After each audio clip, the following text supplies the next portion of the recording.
I'm not gonna lie, this is fantastic.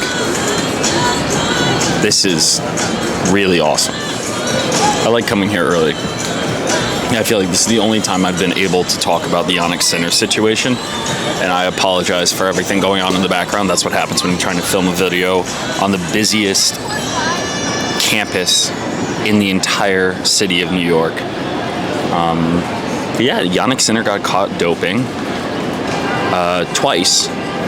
Was still allowed to play. The amount found was what was it? I think a billionth of the material that was found.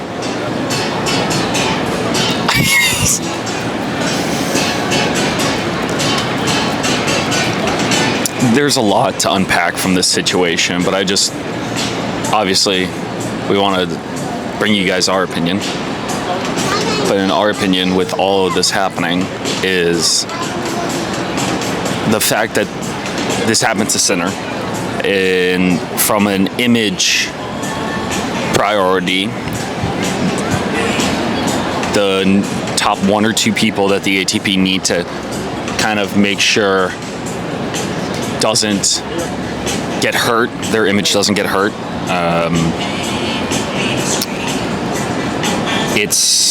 It's frustrating. It's frustrating, I would say. It's frustrating because in the fact that, while I focus myself back into this, the most frustrating thing about it is the idea that this happens to lower ranked players and they aren't given the grace that top players are. I think that was the biggest concern when it was happening. I know Kyrgios came out with it, Shapovalov came out with something, Pui came out with something, Kamil Majerak, I apologize if I mispronounce his name, the Polish player who was suspended, Tara Moore, another player that was suspended, couldn't even touch a court, couldn't even touch a racket, but ended up being suspended for over 10 months.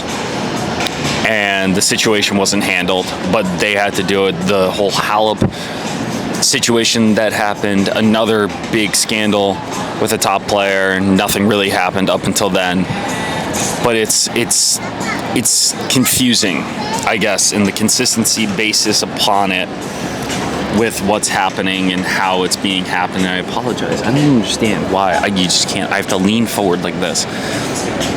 But it really says something about, yes, I understand how fast they're trying to process this, especially for Sinner. The fact that he was still allowed to play when he failed his doping test.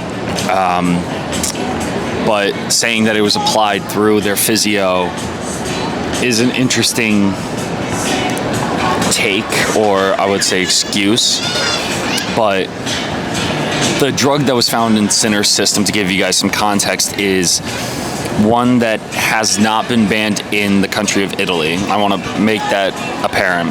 The drug that was used in Italy is not banned in that country, but is banned everywhere else. So if this happened and this product was obtained in Italy through his physio, that's another route we can look at it. I believe the Gazzetta dello Sport came out with a photo of the trainer that was working with Sinner, had tape over his finger with possibly the material or the drug that was traced in Sinner's body was connected to his trainer. I'll throw up a picture of that if I can. It's just a lot to unpack, and I think there's going to be a lot of questions coming into it. I think Darren Cahill came out defending Sinner. Surprisingly, not as much as I thought he would compared to the amount he did for Halep. That's just my 2 cents about that. It's interesting to see where this goes. It's still very raw, still very new, and it's still one of those where there has to be context when talking about it. There has to be information out there. The ATP came out with a statement. The way they finished their statement, though, I have to find this. I posted about it, and I was just mind-boggled by how it was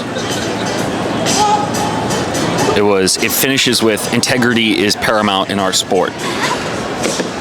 Let me just, integrity is paramount to our sport. Okay.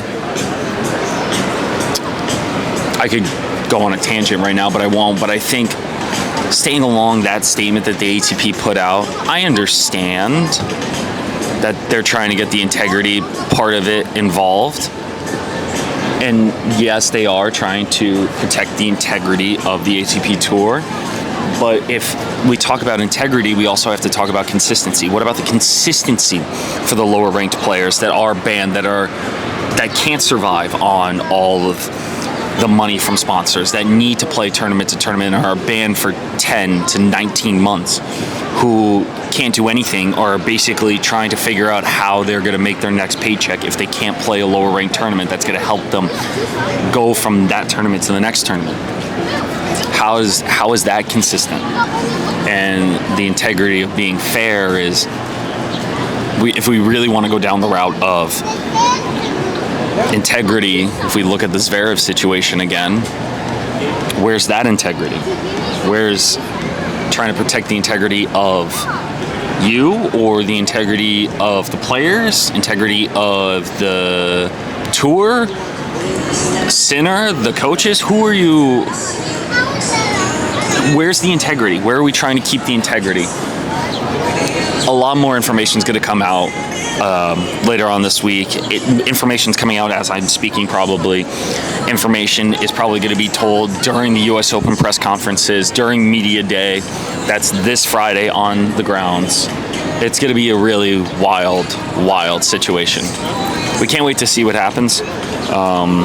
In that aspect, I'm not excited about to see what happens, but I'm interested to see how Sinner's going to come out with this response, how everyone else is going to respond to this.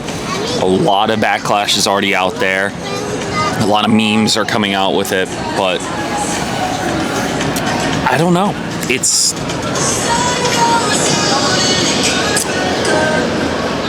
going to be interesting. It's going to be interesting for a lot of people. Let us know what you think of this whole situation down in the comments below.